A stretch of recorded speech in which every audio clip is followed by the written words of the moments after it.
जय श्री राधे। पूज्य श्री सद्गुरुदेव भगवान के चरणों में प्रणाम। पूज्य श्री बंका जी का पावन चरित्र। नारी मात्र में श्री राधा जी की भावना। एक रविवार को श्री शिवराज अचानक श्री बंका जी के निवास पर जा पहुँचे। श्री बंका जी शैया पर लेटे थे। तेज बुखार की तपन से कराह रहे थे। सिर दर्द से बेचैनी अधिक हो रही थी। शिवराज ने साफ़ी को घड़े के ठंडे पानी में भिगोकर उनके सिर पर रखा। 10-20 मिनट बाद कुछ राहत मिली। वे बार बार पलटकर भीगी पट्टी मस्तक पर रखते रहे। श्री बंका जी ने करवट ली। थोड़ी नींद सी आने लगी। शिवराज ने कंबल ऊपर उड़ा दिया।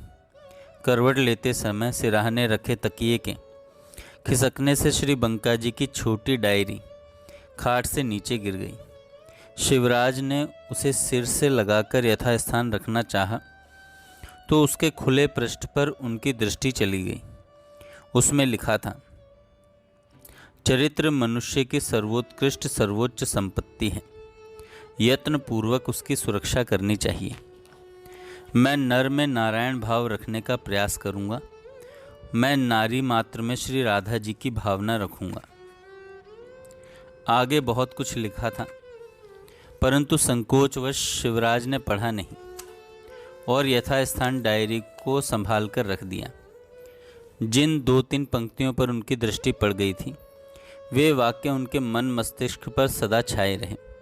श्री बंका जी की अभी युवावस्था ही थी।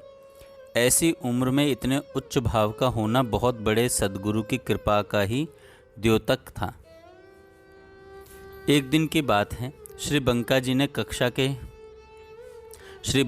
के कक्षा के छात्र आपस में बात कर रहे थे कि श्री बंका गुरुजी पढ़ाते इतना अच्छा है, विद्वान है, स्वभाव और स्वरूप भी सुंदर है, फिर क्या कारण है कि इन्होंने अभी तक शादी नहीं की। किसी एक छात्र ने कहा, अवश्य ही इनका लव रिजेक्ट हुआ है, यही कारण हो सकता है कि इन्होंने अभी तक शादी नहीं की है। दूसरे छात्र ने कहा, ज़रूर किसी लड़की ने इन्हें धोखा दे दिया होगा। तीसरे छात्र ने कहा, शायद इसलिए ये इतनी शेरो शायरी गज़ल कविता लिखते हैं।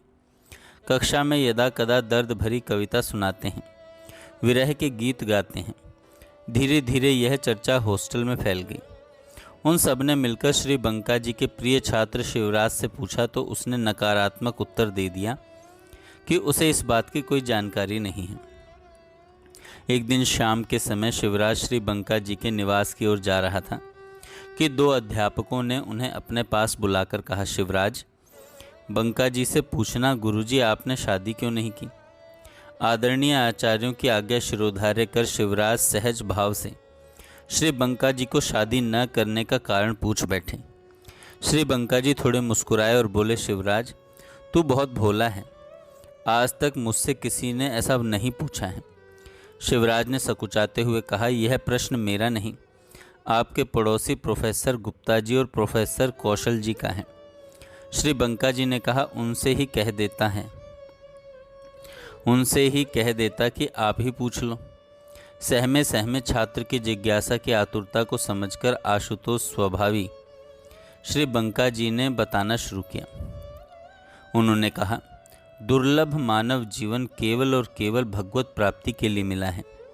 मनुष्य देह की असली सफलता परमात्मा के मिलने में ही है। परमात्मा की प्राप्ति प्रेम से होती है।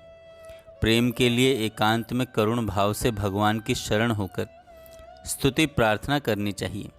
संसार से वैराग्य और भगवान में प्रेम होने के संबंध में जो शास्त्र हैं उनका अध्ययन करना चाहिए।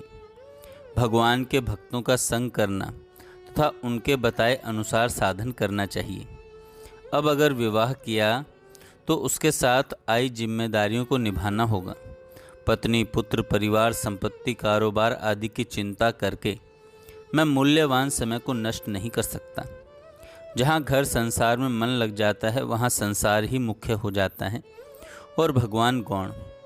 मैं तो इन आँखों से श्री युगल सरकार को देखने के सपने देख रहा हूँ, फिर भला मुझे विवाह करने का अवकाश कहाँ से मिलेगा। श्री बंका जी के विशुद्ध साधना में उज्ज्वल जीवन और अनूठे व्यक्तित्व को देखकर और उनकी वाणी को सुनकर शिवराज के सभी सवालों का पूर्ण रूप से समाधान हो गया। उसने जान लिया था कि श्री बंका जी के जैसे उच्च विचार, आधुनिक उच्चतम शिक्षा प्राप्त करने वाले उनके समवयस्क और समकालीन व्यक्ति में सुदुर्लभ ही थे।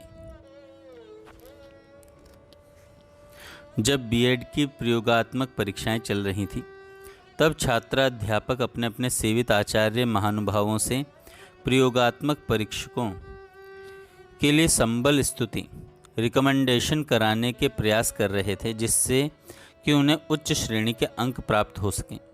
शिवराज से बंका जी ने कहा, मैं तेरे विषय में किसी प्रयोगात्मक परीक्षक से कुछ नहीं कह सकूंगा, अपने बल पर ही प्रयोगात्मक परीक्षा देनी है। इस तरह श्री बंका जी ने शिवराज को स्वावलंबन की शिक्षा देकर अपनी स्वाभिमानता सुरभि से महका दिया। एक दिन की बात है, वार्षिक परीक्षा का समय निकट था। एक छात्र श्री बंका जी के निवास पर आया। वह बेहद उदास और दुखी था। उसने रोते रोते श्री बंका जी से निवेदन किया, मैं तुरंत घर जाना चाहता हूँ, परम आवश्यक कार्य है। छुट्टी के लिए अर्जी दी थी, परंतु छुट्टी मिली नहीं। अब केवल आप ही मुझे छुट्टी दिला सकते हैं। बड़ी आशा लेकर आपके पास आया हूँ, मुझे निराश मत कीजिएगा। श्री बंका जी ने कहा, सामने वार्षिक परीक्षा है, यदि अभी छुट्टी लोगे तो पूरा साल बर्बाद हो जाएगा। क्यों जाना चाहते हो घर? ऐसा क्या आवश्यक कार्य है? छात्र ने कहा, अगर अत्यधिक आवश्यक नहीं होता तो मैं कदापि न जाता। श्री बंका जी ने पुनः कारण पूछा। कुछ सकुचाते हुए छात्र ने कहा, मैं एक लड़की से प्रेम करता हूँ और वह बहुत बीमार है। मैं उसे देखने के लिए जाना चाहता हूँ, मेरा जाना बहुत आवश्यक है।